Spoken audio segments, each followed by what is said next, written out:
Poultry कारोबार की तबाही के पीछे कौन? अफवाहें या कोई बड़ा खेल? क्या बर्ड फ्लू एक फितरी वबा है या किसी बड़ी साजिश का हिस्सा?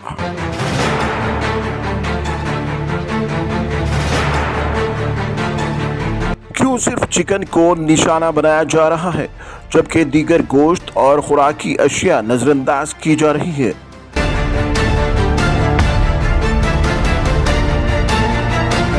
रमजान के करीब आते ही पोल्ट्री इंडस्ट्री बहरान का शिकार। क्या ये महज इत्तेफाक है?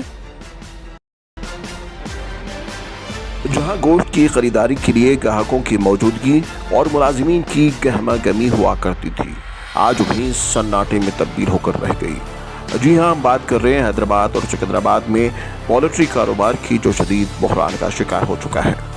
बर्ड फ्लू के खदशात और अफवाहों की भरमार ने चिकन की कीमतों को ज़मीन पर ला खड़ा किया है, जिसके नतीजे में तकरीबन 90% कारोबार मुतासिर हो चुका है।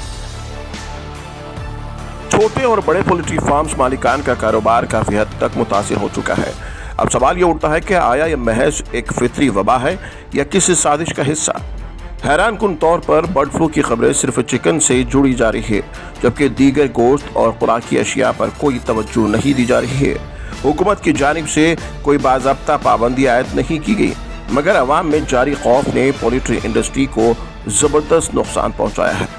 रमज़ान मुबारक के आगाज़ में चंद दिन बाकी हैं और आम तौर पर इस दौरान चिकन की तलब में इजाफा देखने में आता है,